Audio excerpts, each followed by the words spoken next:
Hello friends, welcome back to my YouTube channel Ravi agent science. Friends, आज के इस lecture में हम भारतीय कृषि अनुसंधान परिषद यानी Indian council of agriculture research से संबंधित कुछ इंपॉर्टेंट फैक्ट्स को कंडक्ट करने वाले हैं। तो आइए लेक्चर को स्टार्ट करते हैं और इससे संबंधित कुछ महत्वपूर्ण बातों को समझते हैं। तो सबसे पहले बात करते हैं इसकी स्थापना के बारे में। तो ICR यानी Indian council of agriculture research की स्थापना जो है 16 जुलाई 1929 को की गई थी। और जब इसकी स्थापना की गई थी तो इसका नाम जो है इंडियन काउंसिल नहीं था, बल्कि imperial council of agriculture research था। अर्थात इसका नाम जब इसको फाउंडेड किया गया तो इसका नाम imperial council of agriculture research था। इसकी स्थापना की गई थी एक कमीशन के माध्यम से। एक रॉयल कमीशन आया था, वो आया था 1928 में। वैसे कमीशन 1926 में आया था, लेकिन इस कमीशन ने अपनी रिपोर्ट 1928 में सबमिट की थी और उसके रिकमेंडेशन के बाद ही इस संस्था की स्थापना की गई, जिसे हम imperial council of agriculture research के नाम से जानते थे।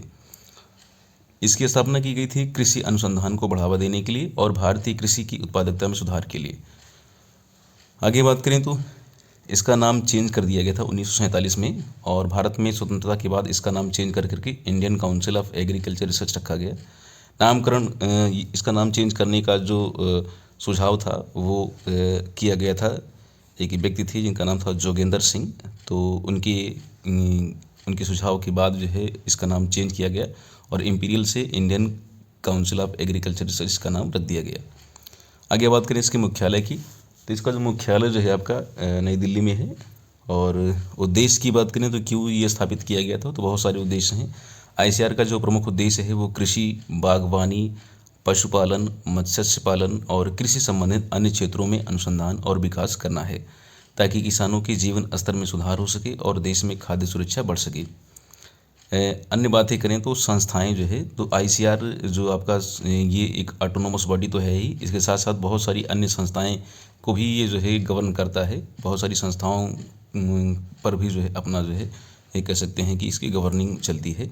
तो संस्थान की बात करें तो ICR के अंतर्गत विभिन्न अनुसंधान संस्थान कार्य करते हैं, जैसे कि भारतीय कृषि अनुसंधान संस्थान IARI Indian agriculture research institute, भारतीय पशु चिकित्सा अनुसंधान संस्थान IVRI और भारतीय बागवानी संस्थान Indian institute of horticulture research. इसके अतिरिक्त अन्य बहुत सारे संस्थान हैं। ये जो कुछ प्रमुख संस्थान थे। कृषि शिक्षा की बात करें तो ICR कृषि शिक्षा और प्रशिक्षण में भी महत्वपूर्ण भूमिका निभाता है। यह कृषि विश्वविद्यालयों को मान्यता देता है और उन्हें अनुसंधान व शिक्षा में सहयोग प्रदान करता है। प्रमुख योजनाओं में भी इसका जो है इन्वॉल्वेशन होता है। तो ICR द्वारा राष्ट्रीय कृषि विज्ञान संस्थान, राष्ट्रीय बागवानी मिशन और कृषि विज्ञान केंद्र जैसी कई योजनाओं का संचालन किया जाता है।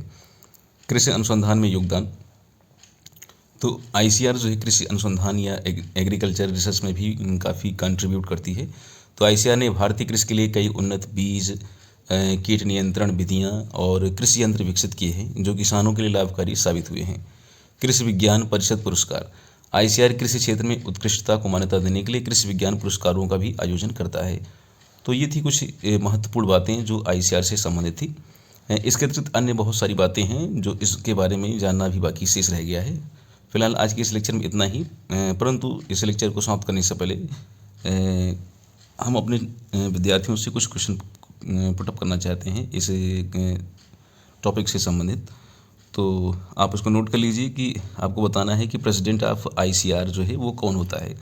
ICR का प्रेसिडेंट कौन होता है, भारत में जो मिनिस्ट्री होती है, कौन सी मिनिस्ट्री ICR के प्रेसिडेंट के अंडर में जो है ये काम करता है, यानी कौन जो है as a president of ICR काम करता है, डायरेक्टर जनरल कौन इसका होता है, और ये भी बताइए कि फर्स्ट प्रेसिडेंट जो है ICR के कौन थे, और वर्तमान में करंट जो है ICR के जो है डायरेक्टर जनरल कौन हैं। ये आपके इंपॉर्टेंट 4 क्वेश्चन हैं। क्वेश्चन एक बार फिर से रिपीट कर दे रहे हैं कि प्रेसिडेंट ऑफ ICR कौन होता है, डायरेक्टर जनरल जो है ICR का कौन किसे नियुक्त किया जाता है, और फर्स्ट प्रेसिडेंट कौन है ICR का, और करंट में जो है आपका ICR का प्रेसिडेंट कौन है। तो आज के लेक्चर में बस इतना ही। जल्द ही एक नए लेक्चर के साथ, एक नए कंटेंट के साथ आपसे मुलाकात करते हैं। तब तक के लिए जय हिंद।